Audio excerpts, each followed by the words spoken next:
Welcome back to the channel. Got my dad here with me today. Especially because, well, it's his birthday, and also because his name's Glenn. And I'm driftless. He's driftless. We ain't no drifting happening over here today. Not widless, driftless. I'm Brian. And I'm Glenn. We're the Whiskey Wimps. OG Whiskey Wimp.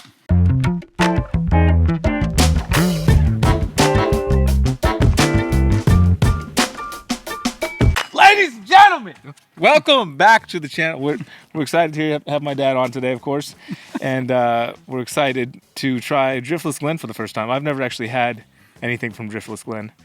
I've heard about them because there's other people I know that have done barrel picks with Driftless Glen, and I've heard good things.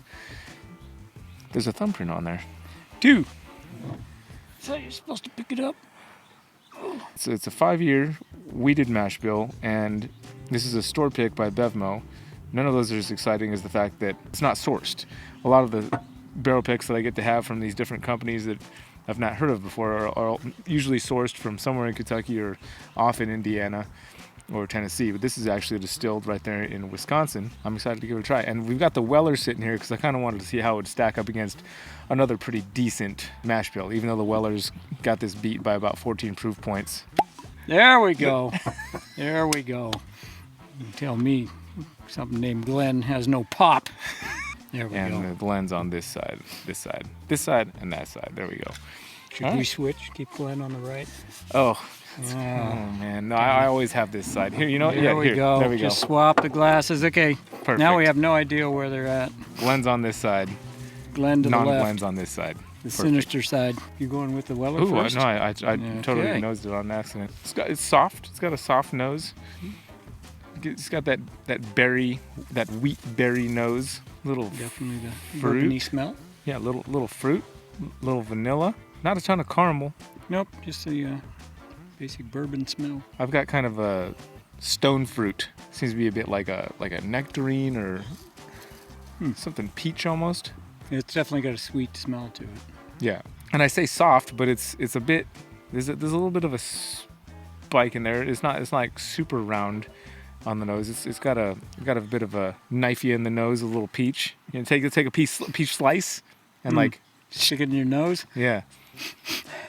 Ooh, there's some, and then underneath it, there's a little bit of a dark note. It's kind of bright, like a bright peach, like a fresh, not a super dark red peach at first, but now I'm kind of. Maybe nectarine. Yeah, underneath it, I'm getting this. That's that vanilla again, I guess. Interesting nose. I've not gotten peach too much on a wheated bourbon, and then that vanilla is trying to crawl out from underneath it. Your nose knows more than my nose. You want to go in? Sure.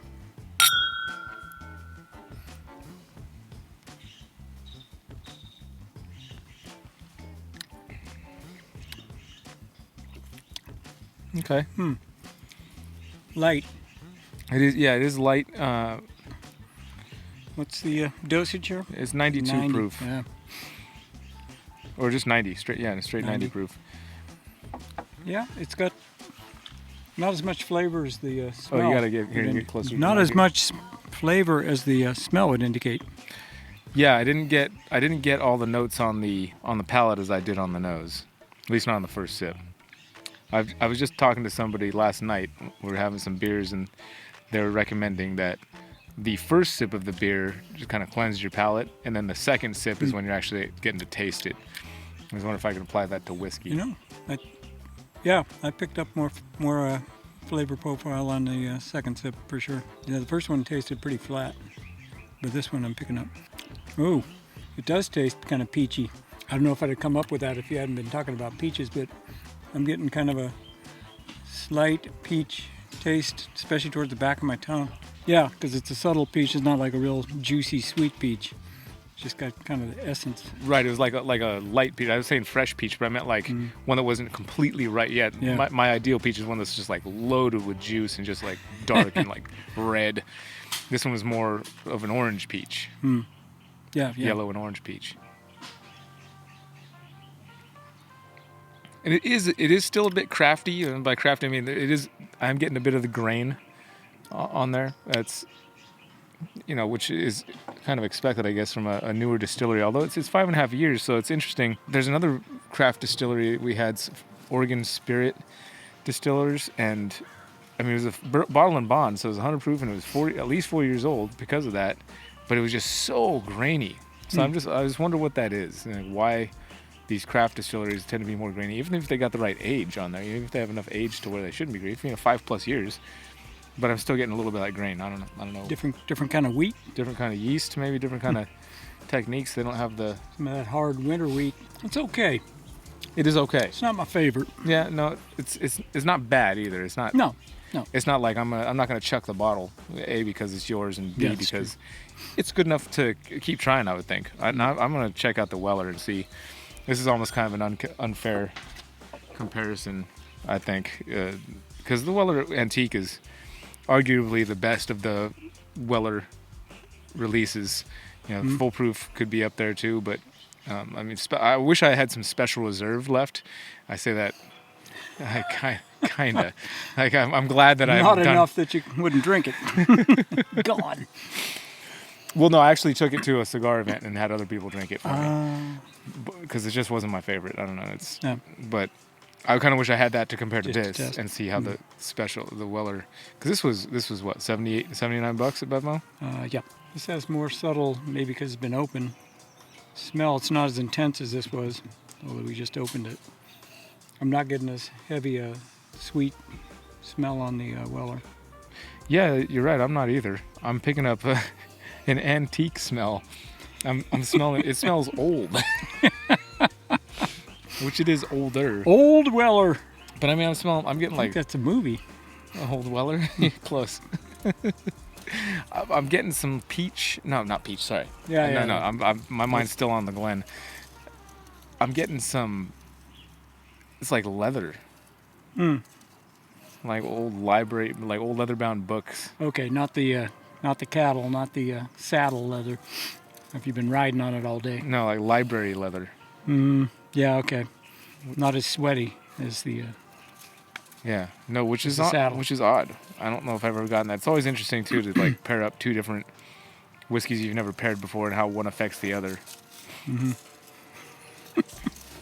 Whoa, okay, hi. Yeah, welcome on. Come on into the shot, chicken. Why not? What, you want a sip? What's going on here? Goodness gracious. Bok, bok, bok, bok, bok, bok. There you go. Let's see what this is all about. It's definitely darker.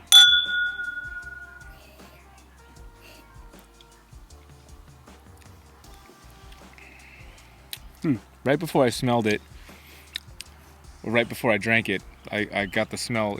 Some of the cherry started coming. Some of that Buffalo Trace mash bill started to come in a bit. Even though it's a weeded Buffalo Trace mash bill, it's there now more. Yeah, you know what? I think that guy was onto something last night at the brewery. There is a big difference from the first and second sip. Yeah, I still haven't gone for my second one yet, but I'm willing to bet there's going to be. Yeah, you can definitely pick up more taste and. Yeah, even the nose. Now I'm starting to get more deep, sugary notes on the nose versus just the library books. Huh, that's interesting. Given it has so much volume in there to expand into. Ooh. Wouldn't think it would open up so much. That's really good. Being poured in the glass. Now I'm getting more. Yeah, I'm afraid it beats the Glen. Getting more molasses. Old Weller beats the Glen. Dang it. It's different though, you know. It's different. It's lighter. But I like the taste better though of the Weller. I still think I prefer the ryes over the wheated. I've developed that taste for that rye. A little more spice, a little more brightness than all the depth and darkness. This is good though. This isn't bad. No. They're both very drinkable. I probably wouldn't want to drop another 80 on this. Yeah, I wouldn't. Now that I've got the bottle. This also has more age. It's depth. like 6 to 8 years versus a 5+ year. Yeah. And they've been doing a lot longer than these guys, clearly. So they've got that experience on their side, but they're not in Wisconsin. Well, guys, please subscribe and like the video, and let us know if you want to see more content like this, head-to-heads, or if you want to see. Just so if you know, my dad take me out with a pickaxe. I would have to pick this one.